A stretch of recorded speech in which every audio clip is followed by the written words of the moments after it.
malam Ibu, saya Roza Elvina selaku apoteker di apotek ini. Ada yang bisa saya bantu? Maaf Mbak, saya ingin membeli resep ini. Baiklah, resep atas nama siapa Bu? Umurnya berapa? Atas Nyonya M, umur 50 tahun. Saya cek terlebih dahulu obatnya ya Ibu, nanti saya panggil kembali. Silahkan tunggu sebentar ya Ibu di ruangan tunggu. Iya Mbak. Pasien atas nama Nyonya M. Iya Mbak. Ibu, ini obatnya sudah saya siapkan. Apakah Ibu ada waktu sebentar untuk saya memberikan konseling dengan menanyakan beberapa informasi terkait obat yang akan Ibu terima? Konseling itu apa ya Mbak? Konseling itu proses pemberian informasi terkait dengan obat yang Ibu terima nanti, sehingga pengobatan Ibu lebih efektif. Kira-kira berapa lama Mbak? Kurang lebih 10 menit Ibu. Bagaimana? Apakah Ibu bisa? Iya Mbak, bisa. Baik Ibu, mari ikut saya ke ruang konseling. Iya Mbak. Mari Ibu, silakan duduk. Iya Mbak, terima kasih. Maaf sebelumnya Ibu, bisakah Ibu menyebutkan identitas Ibu terkait nama, umur, sama alamat Ibu? Baik Mbak, nama Nyonya M, umur 50 tahun, alamat Jalan Sejahtera. Apakah saat ini atau sebelumnya Ibu pernah mengonsumsi obat ini? Tidak Mbak, saya baru pertama kali mengonsumsi obat ini. Baik Ibu, setelah datang ke dokter dan menuliskan resep, apakah dokter menjelaskan mengenai kegunaan pengobatan Ibu ini? Dokter mengatakan ini obat untuk mengatasi asma.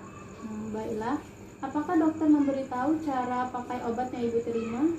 Sudah Mbak, tapi saya lupa, soalnya obatnya terlalu banyak. Baik Ibu, lalu apa yang dikatakan dokter tentang harapan setelah minum obat ini? Harapannya setelah saya minum obat ini, penyakit saya lekas sembuh, kemudian asmanya dapat terkontrol.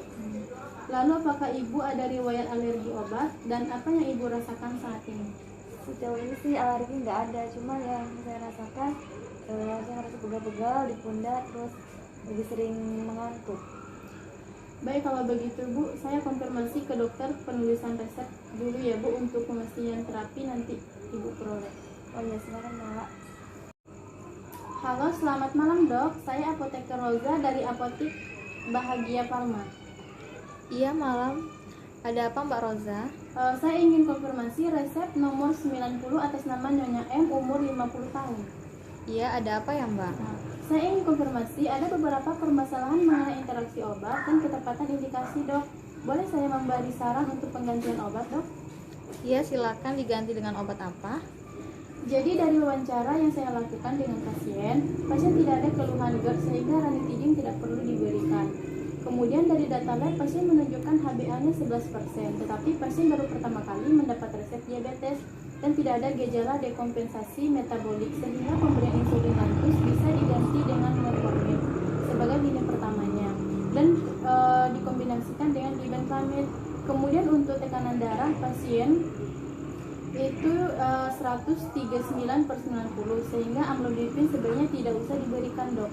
Dan karena saya mendapatkan juga golongan ACI seperti kaptopril, interaksi dengan metformin yaitu meningkatkan resiko asidosis laktat dan meningkatkan kadar dibenflamid sehingga saya merekomendasikan kaptopril diganti dengan kandisartan sebagai lini pertamanya Dok, karena tidak ada interaksi dengan obat lain. Oh iya Mbak, boleh diganti saja ya. Metformin 500 mg 3 kali sehari, kandesartan 8 mg 1 kali sehari. Sisanya tidak ada yang digantikan lagi kan Mbak?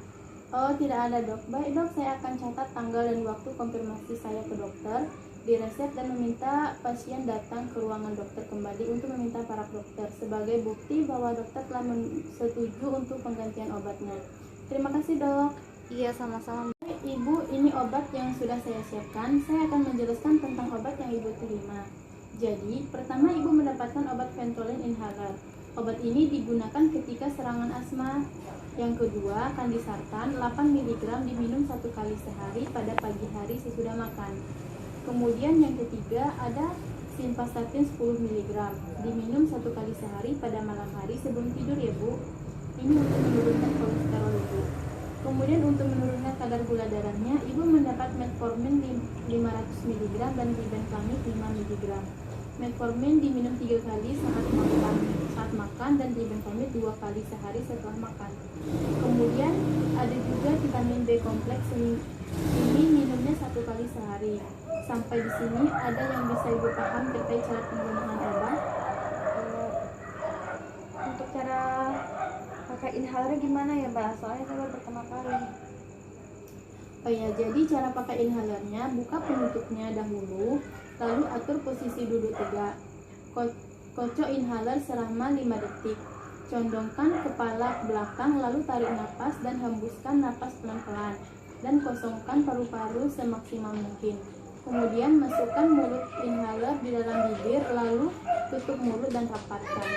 Lalu tekan inhaler dengan cepat untuk melepaskan obat. Setelah itu tarik napas, segera inhaler disemprot agar obat masuk ke dalam paru-paru. Lalu tahan napas selama 10 detik agar obat masuk ke paru-paru, lalu keluarkan napas melalui hidung. Sampai di sini, apakah Ibu sudah mengerti dengan penjelasan saya? Dan apa ada yang ingin Ibu tanyakan? Tidak Mbak, saya sudah mengerti dan tidak ada yang ingin saya tanyakan.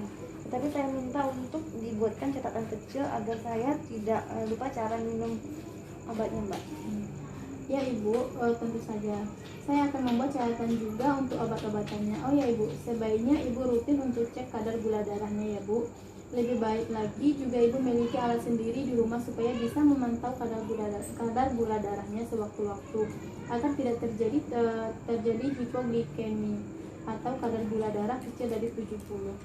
Jika nanti Ibu mengalami hipoglikemi, Ibu bisa atasi dengan meminum teh manis atau gula putih. Nanti kalau bepergian disarankan untuk membawa permen atau gula untuk mencegah hipoglikemi ya Bu. Dan kalau obatnya sudah mau habis, Ibu kontrol ke dokter lagi. Untuk dapat terapi selanjutnya, apakah ada yang ingin Ibu tanyakan? Iya Mbak, saya nanti akan rutin cek dan akan beli yang lainnya. Oh iya Mbak, saya mau tanya, apakah ada pantangan makanan yang terkait penyakit saya ini? Baik, kalau begitu saya lanjut untuk pantangan ada Bu. Jadi Ibu dianjurkan untuk melakukan diet dan pola hidup sehat. Karena diet merupakan kunci untuk menurunkan kadar gula darah dan juga kolesterol Ibu agar tidak tinggi. Untuk makanan, hindari makanan yang mengandung gula, tinggi garam seperti keju, memakan makanan kaleng, siap saji, dan lain-lain. Kemudian hindari juga untuk gorengan dan makanan yang tinggi lemak. Kurangi juga konsumsi nasi putih. Sebagai gantinya boleh nasi merah atau nasi jagung. Kemudian diusahakan juga untuk olahraga ringan seperti jalan santai 15-30 menit, cukup untuk membantu menurunkan kadar gula darah, kolesterol dan tekanan darah. Sampai di sini apakah Ibu sudah paham? Iya Mbak, saya sudah paham. Kalau sudah paham, bisakah Ibu ulangi apakah yang saya jelaskan untuk memastikan apakah Ibu memang sudah paham atau belum? Baik Mbak. Baik, sepertinya Ibu sudah paham dan mengerti. Sebelum meninggalkan ruangan konseling, mohon diisi data konselingnya, Bu. Iya Mbak. Kalau begitu ini obat dan catatan kecilnya. Terima kasih atas waktunya Bu. Semoga cepat sembuh dan jangan lupa minum obat untuk menjaga kesehatannya. Ya, terima kasih Mbak. Terima sama-sama Bu.